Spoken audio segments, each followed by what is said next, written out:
ሰላም ሰላም ቤተሰቦቼ እንዴት ናችሁልኝ? ደህና ናችሁ ወይ? እኔ ጋር ሁሉ ሰላም ነው፣ እግዚአብሔር ይመስገን። እንዴት ነው ጾም ረመዳን እንዴት ይዟችኋል?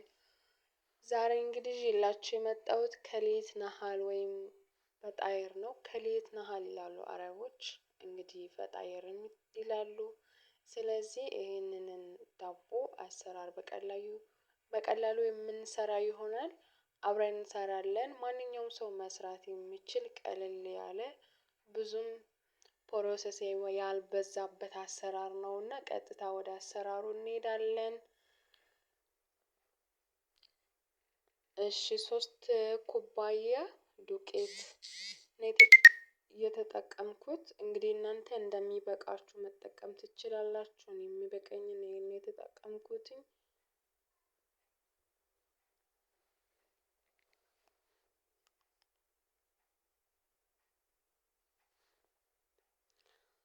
3 ኩባያ ዱቄት ፍርኖ ዱቄት እንጨምራለን። አንድ የሾርባ ማንኪያ እርሾ፣ ሩብ የማያክል ቤኪንግ ፓውደር እና ደግሞ 3 ማንኪያ ሱካር እንጨምራለን።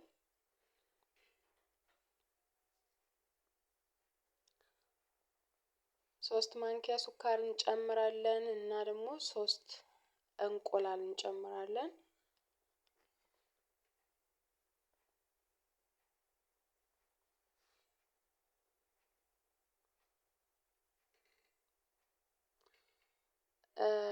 ወተት ካላችሁ ወተት መጠቀም ትችላላችሁ። ወተት ከሌላችሁ እንደኔ እርጎ መጠቀም ትችላላችሁ። እኔ 2 እርጎ ነው የተጠቀምኩትኝ።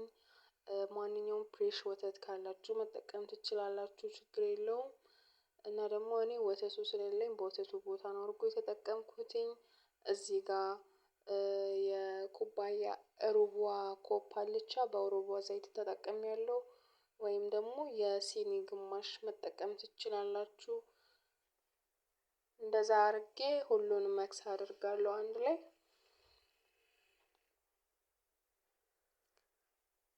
እንግዲህ ያልገባችሁ ከሆነ የተጠቀምኩትኝ 3 ኩባያ ፍርኖ ዱቄት፣ 3 ሾርባ ማንኪያ ሱካር፣ 1 ሾርባ ማንኪያ እርሾ፣ ትንሽዬ ቤኪንግ ፓውደር፣ 3 እንቁላል፣ 2 እርጎ ነው የተጠቀምኩትኝ።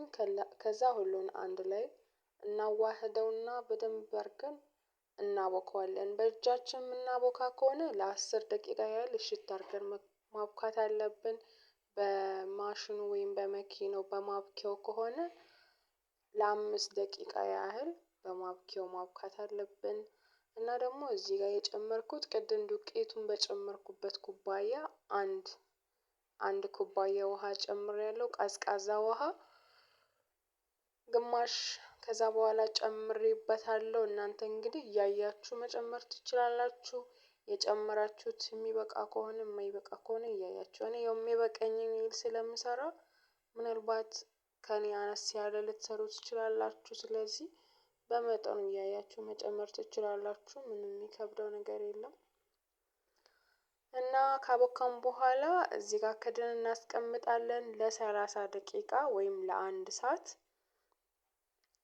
ካስቀመጥን በኋላ በዚህ መልኩ ኩፍ ብሎ ጠብቆኛል። ኩፍ ያለውን እናኮፍሰዋለን በቦክስ። ከዛ ወደ በኋላ እንመልሰውና ጅብን ይሄንን የተጠቀምኩትኝ።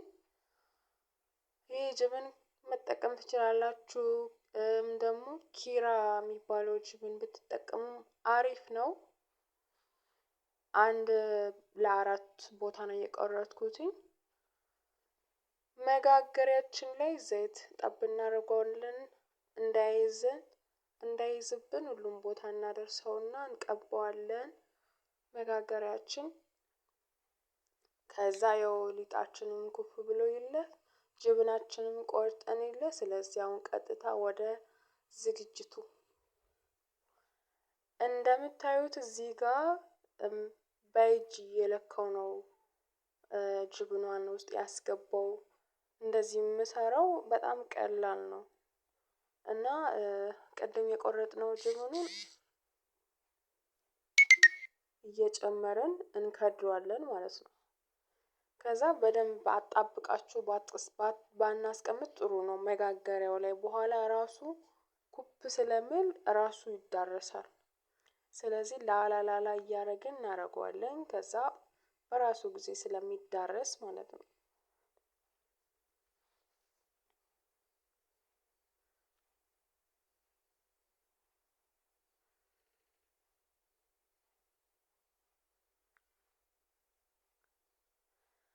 በዚህ መልኩ አዘጋጅተን አንዱን ጨርሰናል። እንግዲህ ቅድም ካቦካሁት ሊጥ ላይ እኔ ቀርቶልኛል ትንሽ በስቷል ማለት ነው። እኔ የጨመርኩት ከምሰራው መጋገሪያ ስለዚህ የቀረውን ደግሞ ወይ እሰራበታለሁ ወይ ሌላ ነገር እሰራበታለሁ። እዚህ ጋር የምታዩትን አንድ እንቁላል ከላይ በኋላ ውበት እንዲኖረው ወይም እንዲያበለጭልጭ እቀባዋለሁ ማለት ነው። ከላይ በደንብ እንቁላሉን መታውና በእንቁላል መምቻ ካለ በእንቁላል መፍቻ ከሌለም በማንኪያ እንደዚህ ደግሞ በብሩሽ እንቀባለን።